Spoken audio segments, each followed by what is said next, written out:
So this last panel of the day is the State of the Live Nation, featuring Mark Kneebone from Live Nation, funnily enough.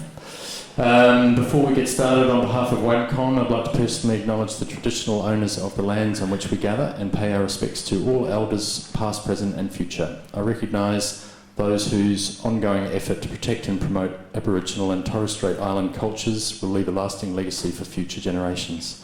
Long may we remember the important role music has played and continues to play on these lands since the very first sunrise.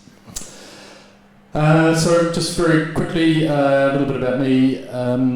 Harley Evans from Moshtix. My background has been predominantly music, but I have had an opportunity to work for a promoter, Paul Dainty, at one point in time for a venue and a club with Fulham Football Club, so I've seen that side of things, and then my time with Moshtix.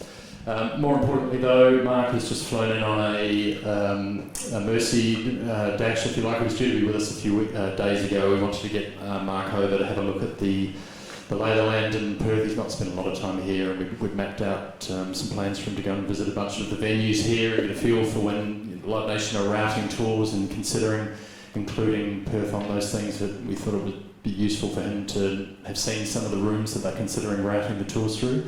But unfortunately you two, who are playing in Auckland next week, threw a few curveballs into the mix, and he had to hang around for a bit longer, but he's just flown in from Auckland this morning, literally just got off the plane. We really appreciate that. He's jumping back on the plane tomorrow, so he's literally come across for this panel and for the boat party, so let's make the most of it while he's here.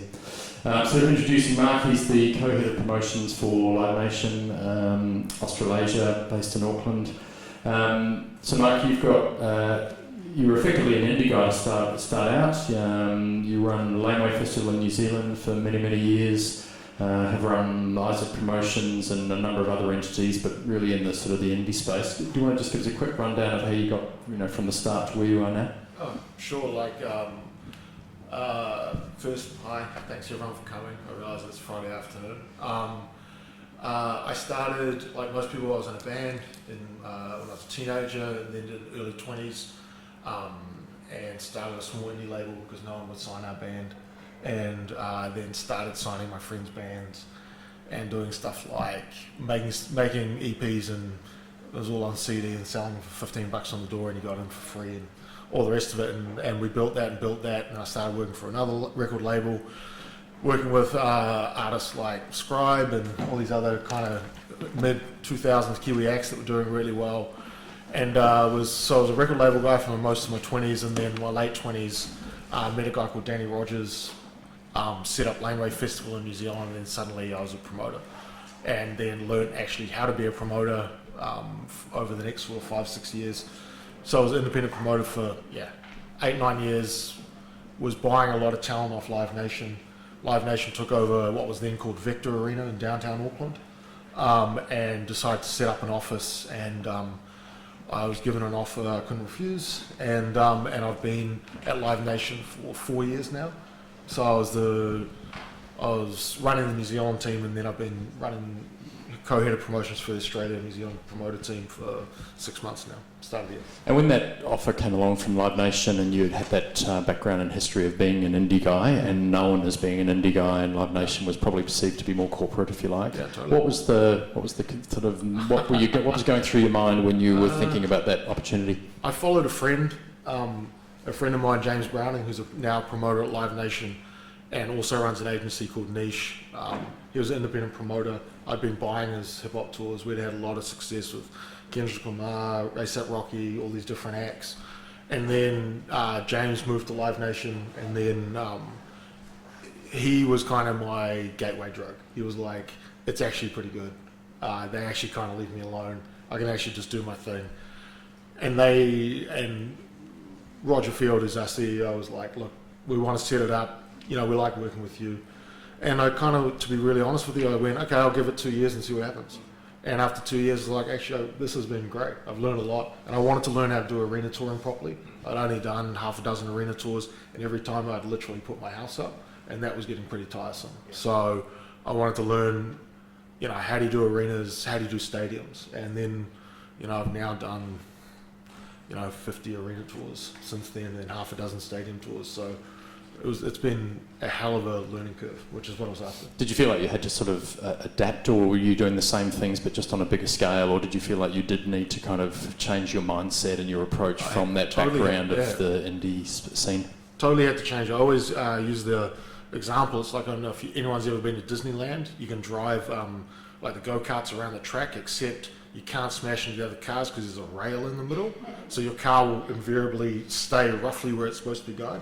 I always say that's what it's like to be a promoter at Live Nation, because there's so many systems and you're dealing with global touring and all the rest of it. And you know, and it is a corporate company, and I think it works for me because you acknowledge that, and there's a lot of advantages that come with that. And I was an independent for a really long time, and you got to get your head around the fact that you have a boss and there's a finance department, and you got to do quarterly reports, and as you kind of rise, you know, through the company, that becomes more and more of your job. But there's fantastic opportunities. You know, you get to, you know, I started my first ever show is I charged people $5 to watch a band in my garage in my flat that I was in, and then we ended up doing 128,000 tickets to Adele.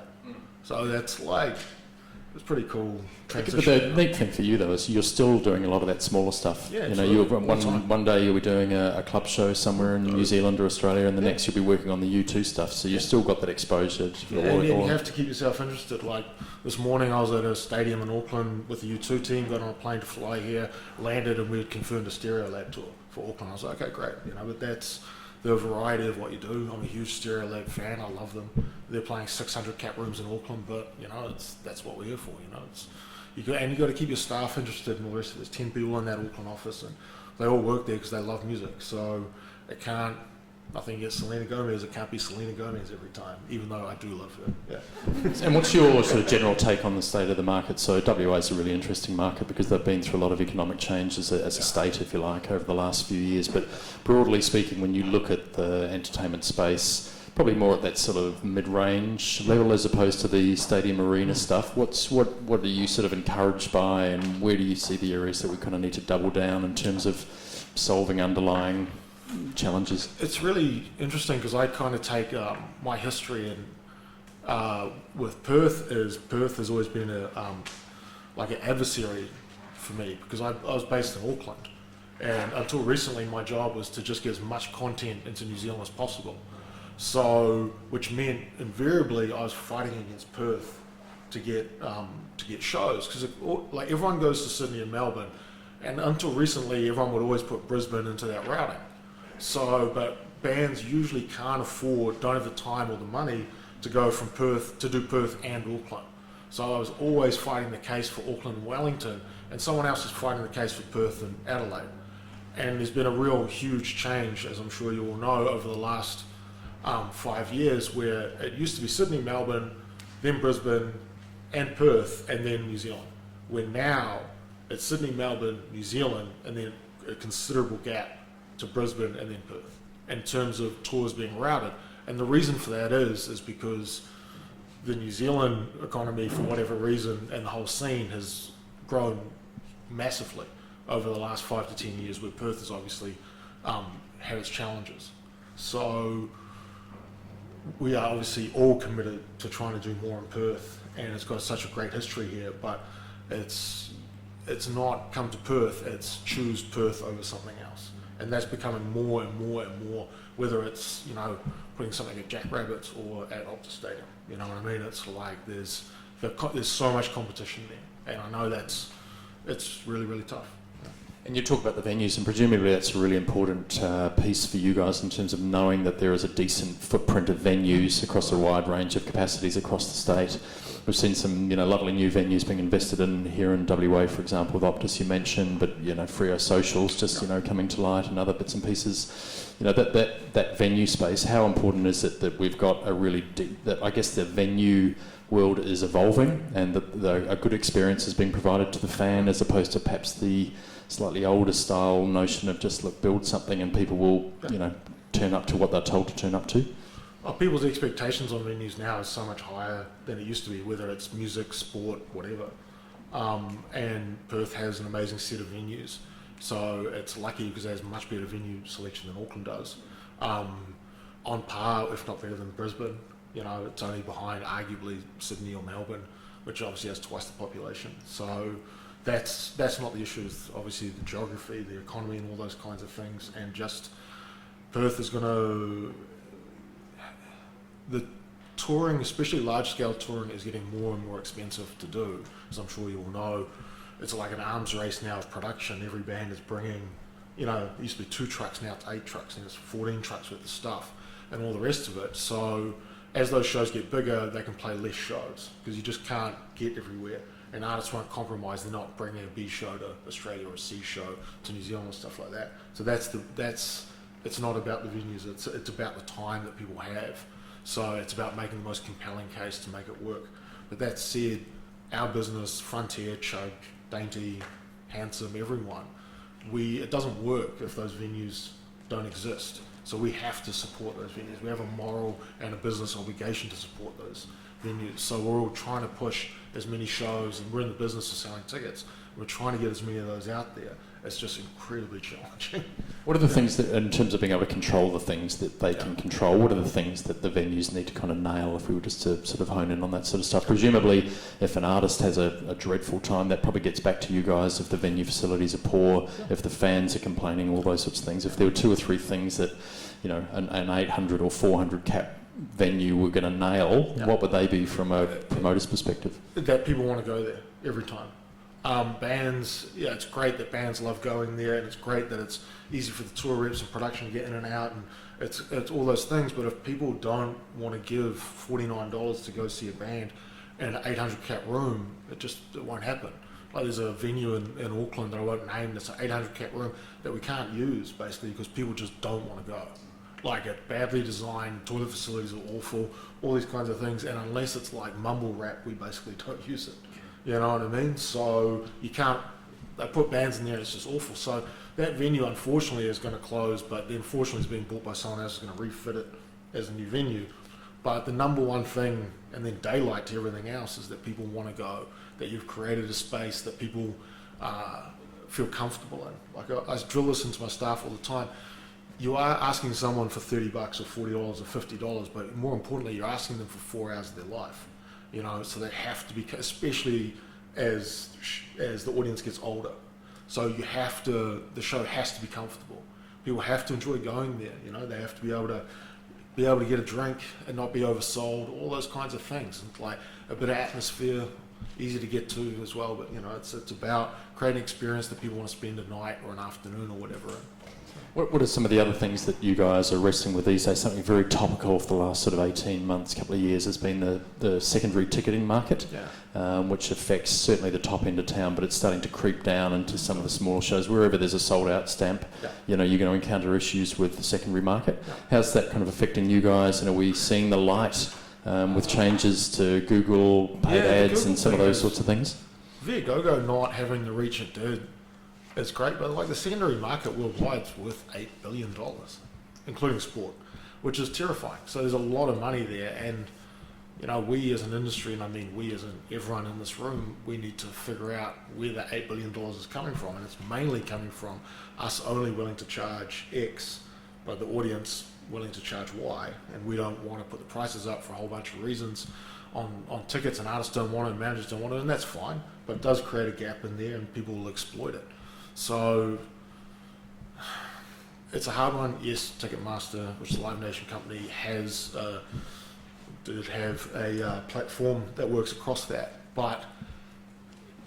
And also, sorry, I'm really trying to phrase this the right way so I don't get in trouble. But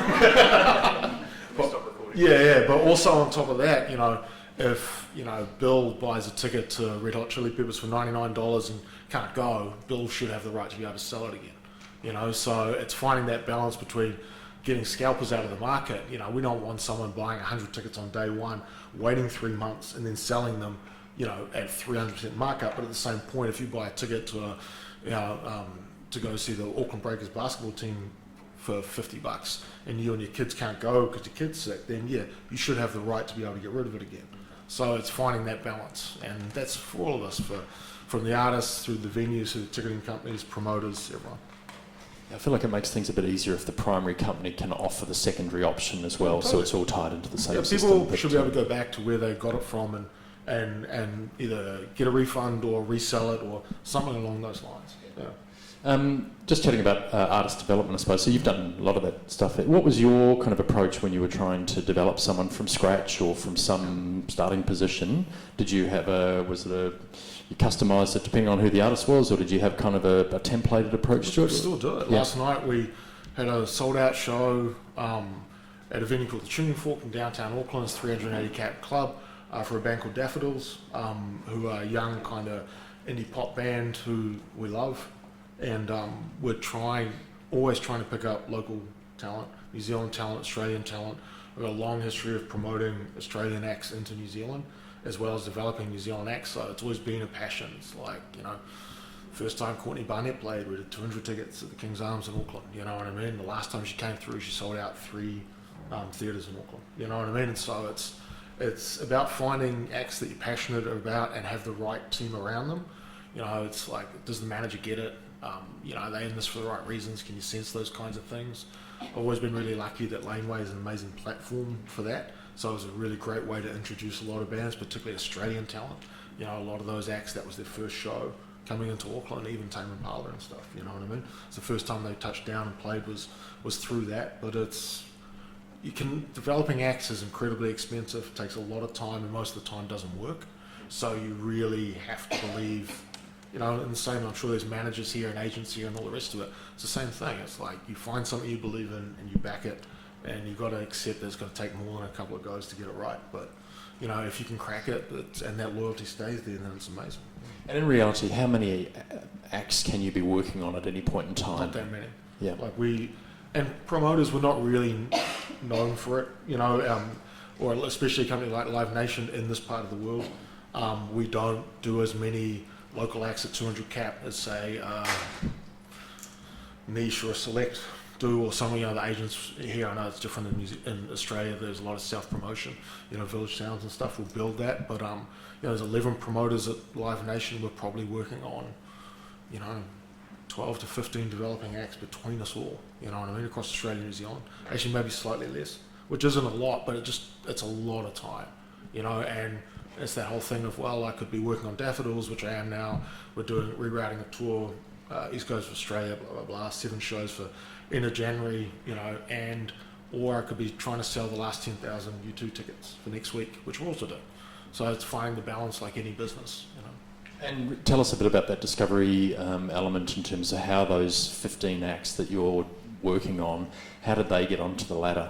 What is that process? Are you out looking for those, or has someone had a word in your ear, or how do you actually get it to be one of those chosen few? Yeah, all of those things. Like we all, as a promoter, and again as an agent, manager, whatever, everyone has their network of people.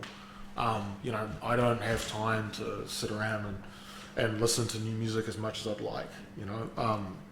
So whether it's managers, lawyers, agents.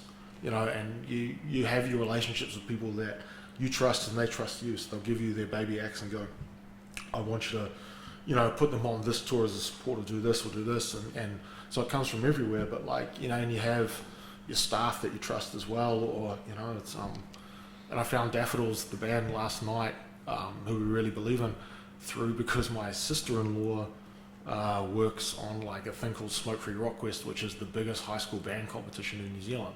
Everyone plays it. There's not really an equivalent in Australia, but it's great because she's always like, I saw this band play, they're 16, you should go see them. Go see them. So that's a very handy tip as well. And how does it work? How long do you persevere before do you effectively move on if it's not working? How does that actually work? Yeah, it's no good for the band and it's no good for you.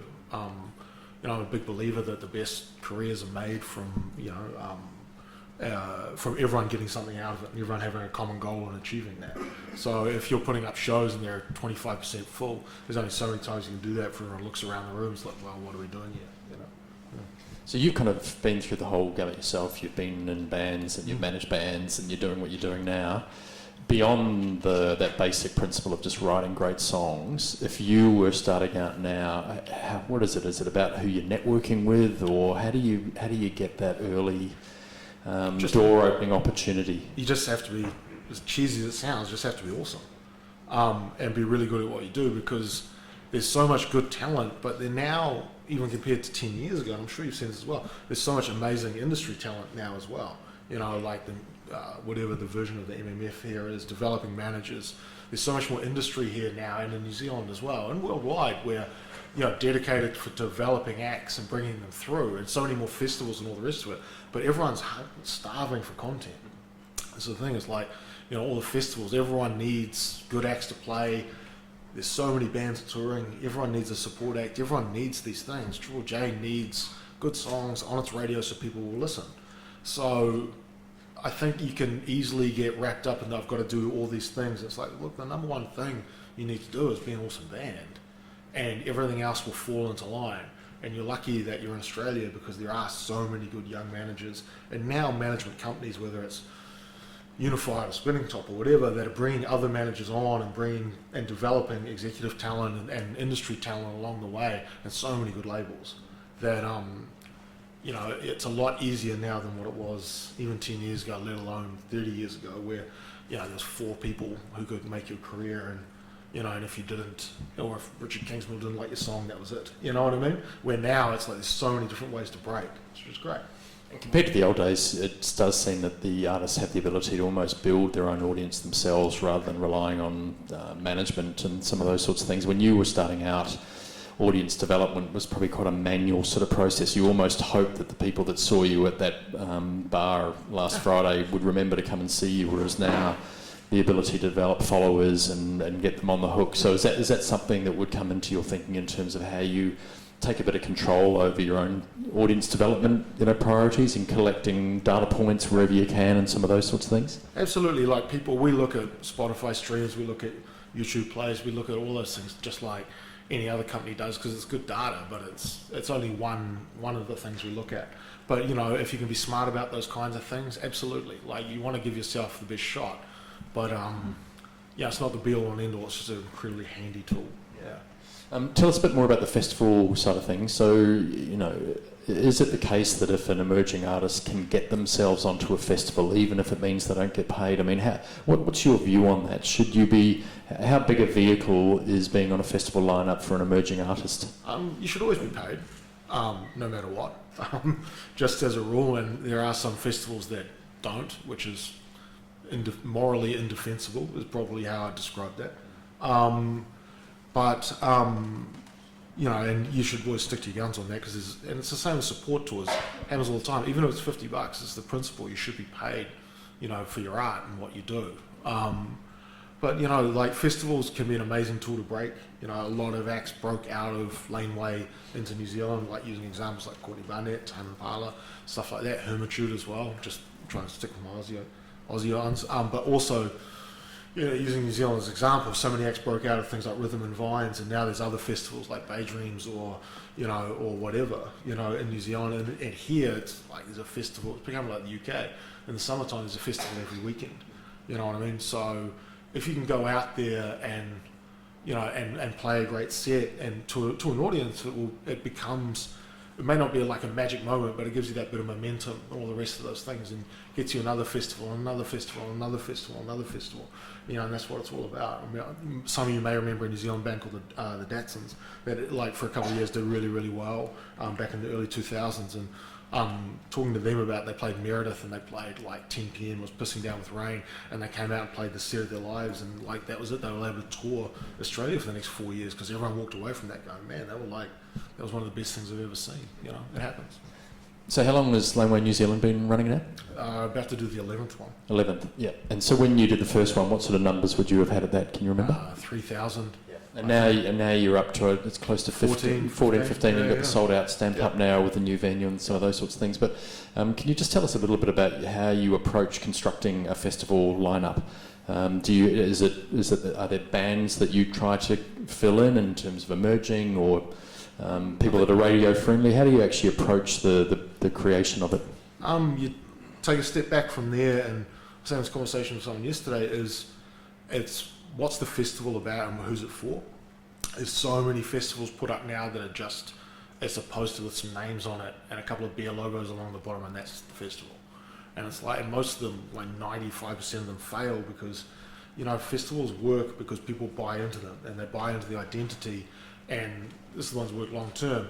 You know, you can have a couple of good lineups a couple of years in a row, and that's what draws people in. But the ones that last, if you want to be here in 5 years or even 3 years, is you have to create, you know, again, this sounds cheesy, a sense of community or a sense of identity that people can become a part of. You know, I think Laneway did that really well, has done that really well. And a lot of other festivals, Falls Festival, Splendor is like the ultimate one, you know, in terms of having a festival that becomes part of their winter every year. They go to Splendor. You know, so it's as much about the lineup, especially when you're starting off, but it's about the experience now. And that's more and more and more. I drill this into our staff all the time. It's like, you've got to give people a good time. It's got to be easy. It's got to be comfortable. You know, it's got to be exciting. It's got to be more than just watching a band play. You know, and that's the same with festival lineups. You can't just be, hey, here's this band, because they were all on the radio at the time. So it's not going to work. And there's countless examples of why those ones fail. And presumably from the time you started, you've seen bands that started on the bottom of your poster that have now actually, potentially as a result of Laneway New Zealand, now have fully fledged careers and are, you know, earning a decent living out of it. That must be satisfying. I've paid bands like 2 decimal points more to come back and play. You know, that's not an exaggeration. You know what I mean? You know, because they've progressed over that time, and you know, it's awesome. You get to watch them and be a part of that, and you know, and Laneway's always been a thing, like, you know, see your new favourite band. You know, that's what we've always told people. You know, and it's and people trust us. They'll keep coming back and go, oh look, you know, I may not know 80% of the lineup, but by the end of it, it's like, I saw some great stuff. It was well curated, and you know, all of those things together. That's kind of what it's about. What's your sense on Live Nation's kind of plans in the next few years? Are we going to see more festivals, new festivals, bigger versions of what we have, smaller, boutique-y stuff? Do you have a feel for where they see the opportunities? Yeah, there's definitely... Obviously, our partnership with Secret Sounds has opened up that whole world, more so. We just announced that Download is coming back. Which, thank you. A really good friend of mine at Live Nation, Nigel Melder, books it, and I get to watch him all year, just absolutely sweat bullets putting it together. And the lineup this year is awesome. I'm really, really, on a personal level, so happy for him. But you will see bigger festival properties being brought in. Festival X has gone incredibly well. You know, Sydney's going to get over 40,000 tickets in its first year, which is amazing. You know, and Melbourne's not far behind it. You start looking at that and it's like, well, there's only so much that the market will take, but you know, you've got Download coming back, you've got Festival X, you've got what Secret Sounds are doing and planning as well. You will see smaller, more boutique stuff as well, you know, and more partnerships as well, you know, so working with established people, you know. Yeah. So you see more opportunities on the horizon, not absolutely. just at the top end, but also for the whole emerging down, space. You know, festivals, my experience in my career is that the festivals that work have a small, dedicated, sometimes one man or woman with a vision, and that's what gets it there. You know what I mean? And that's what makes it a success. And yeah, we're Live Nation. We need to find those people and work with them, and then get out of their way. You know what I mean? That's the key to how we think it works anyway.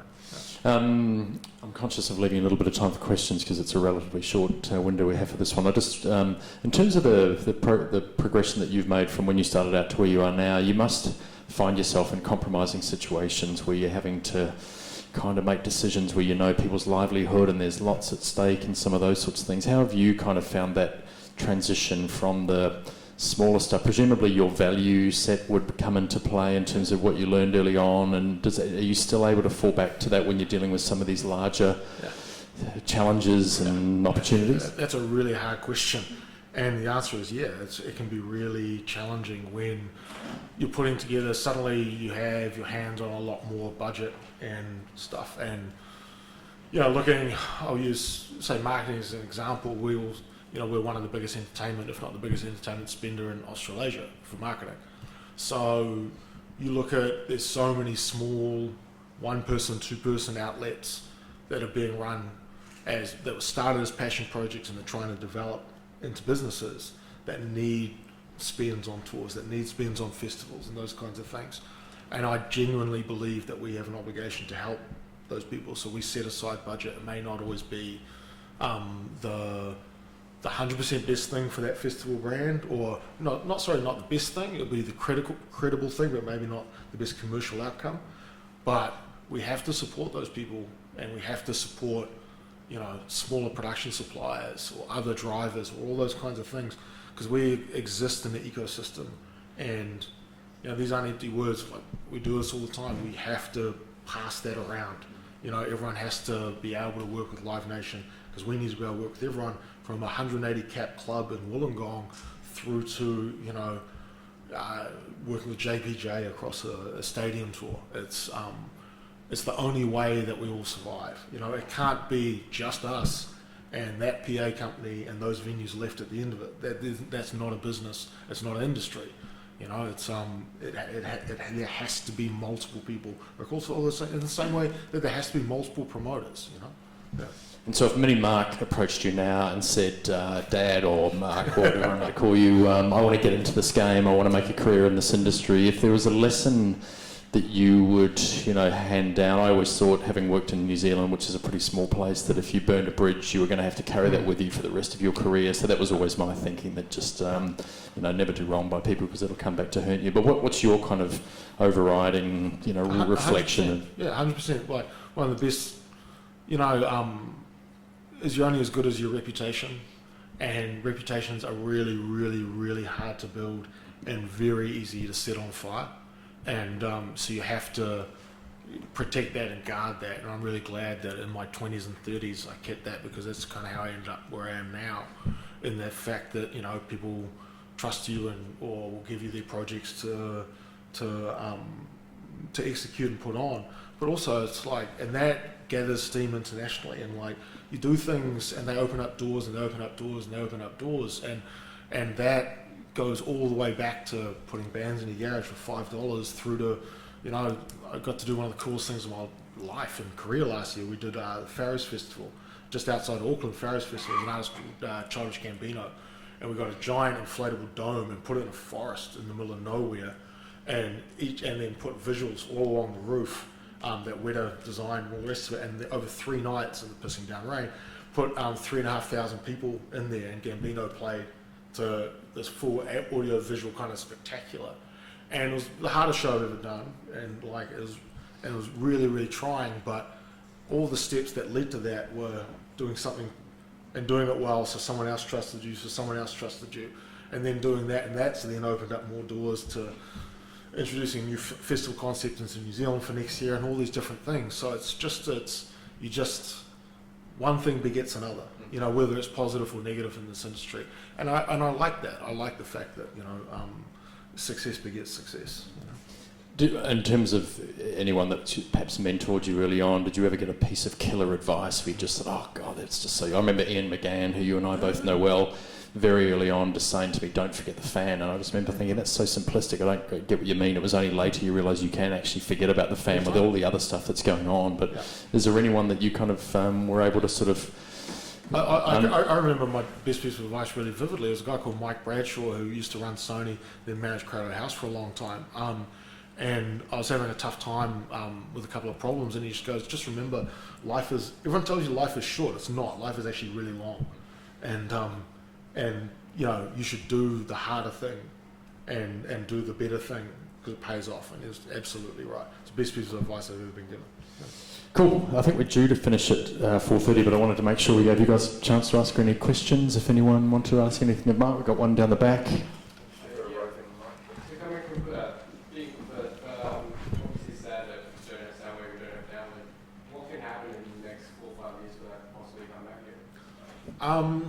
That's a really good question. The honest answer is we're still trying to get Sydney and Melbourne to the point where the last 2 have done well, but to add a city, and the next city would either be Auckland or Brisbane. But getting it to the point that we can come to Perth is just more success. But the thing is, the Soundwave, AJ knew how to sell tickets, and he got it to a point, it wasn't sustainable, but there's obviously a market here. Big Day Out always did really well here. I think at some point Download and at some point Festival X will come here, and I think that's a good thing. Yeah. I was going to add to that life thing. Life is the longest thing anyone ever does, so don't ever let them tell you it's short. Anyway, so you've talked a lot about the grassroots, and then you've talked the big end of town as well. So I want to ask something about the grassroots. What can a lot of young promoters do, and young self-managed, self-promoted bands do at that grassroots to encourage more audiences, to create that sort of, fan-centric space? Because it seems to be done really well by, you guys, the big guys at the big festivals, and the fan is sort of number one. But in the smaller venues, what can people be doing? Add value, put together killer lineups, put an extra band on even though you don't need to, make the ticket price $5 cheaper than what you could probably sell it for. Says the guy who just ranted about secondary market, but you know what I mean, is find a 150 cap room and do a night every 2 weeks and fill it the 6 best bands in Perth that you can, and build a community.